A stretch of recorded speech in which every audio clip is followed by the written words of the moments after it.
Once upon a midnight dreary, while I pondered, weak and weary, over many a quaint and curious volume of forgotten lore, while I nodded, nearly napping, suddenly there came a tapping, as of someone gently rapping at my chamber door.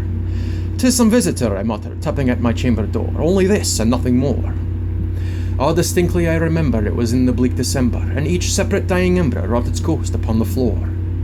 Eagerly I wished the morrow, vainly I had sought to borrow from my book surcease of sorrow, sorrow for the lost Lenore, for the rare and radiant maiden whom the angels name Lenore, nameless here for evermore.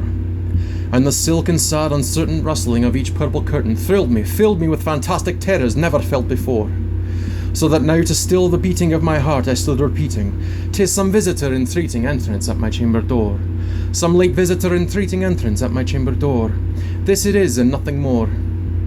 Presently my soul grew stronger, hesitating then no longer. "Sir," said I, "or madam, truly your forgiveness I implore. But the sad fact is, I was napping, and so gently you came rapping, and so faintly you came tapping at my chamber door, that I scarce was sure I heard you. Here I opened wide the door, darkness there, and nothing more."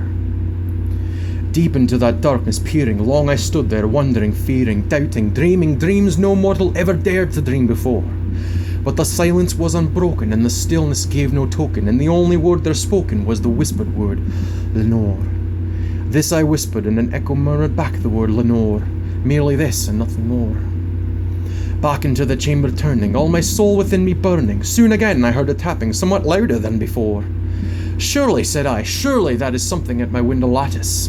Let me see then what thereat is, and what this mystery explore. Let my heart be still in a moment, and this mystery explore. 'Tis the wind, and nothing more." Open here I flung the shutter, when with many a flirt and flutter, in there stepped the stately raven of the saintly days of yore. Not the least obeisance made he, not a minute stopped or stayed he, but with mine lord and lady perched above my chamber door, perched upon a bust of Pallas, just above my chamber door, perched and sat, and nothing more. Then this ebony bird beguiling my sad fancy into smiling, by the grave and stern decorum of the countenance it wore. "Though thy crest be shorn and shaven, thou," I said, "art sure no craven, ghastly grim and ancient raven, wandering from the nightly shore. Tell me what thy lordly name is on this night's Plutonian shore." Quoth the raven, "Nevermore." Much I marvelled this ungainly fowl to hear discourse so plainly, though its answer little meaning, little relevancy bore. For we cannot help agreeing that no living human being ever yet was blessed with seeing bird above his chamber door, bird or beast upon the sculpted bust above his chamber door, which such name as Nevermore. But the raven, sitting lonely on the placid bust, spoke only that one word, as if his soul in that one word he did outpour. Nothing farther than he uttered, not a feather that he fluttered, that still I scarcely more than muttered, "Other friends have flown before. On the morrow he will leave me, as my hopes have flown before me." Then the bird said, "Nevermore." Startled at the stillness broken by a reply so aptly spoken, "Doubtless," said I, "what it utters it is only stock in store, caught from some unhappy master, whom unmerciful disaster followed fast and followed faster, till his songs one burden bore, till the dirges of his hope that melancholy burden bore, of never, nevermore." But the raven, still beguiling all my fancy into smiling, straight I wheeled a cushioned seat in front of bird and bust and door.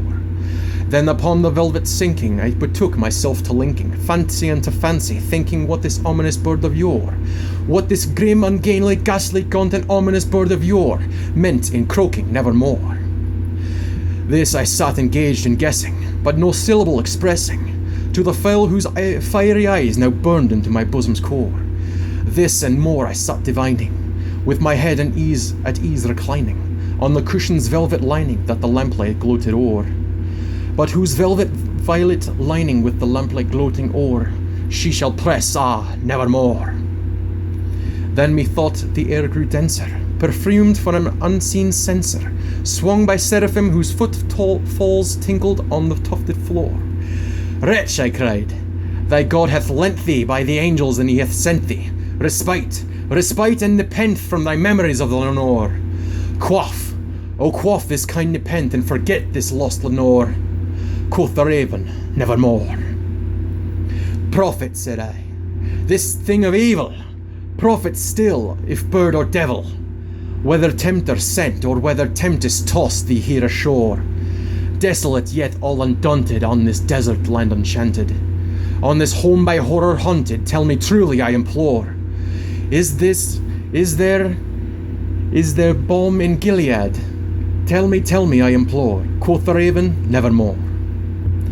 Prophet, said I, thing of evil, prophet still, if bird or devil, by that heaven that bends above us, by that God we both adore, tell this soul with sorrow laden within the distant Edane, it shall clasp an Satan maiden whom the angels name Lenore, clasp a rare and radiant maiden whom the angels name Lenore.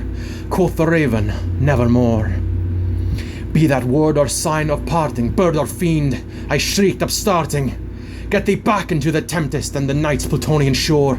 Leave no plume as a token of that lie thy soul has spoken. Leave my loneliness unbroken, quit my bust above my door.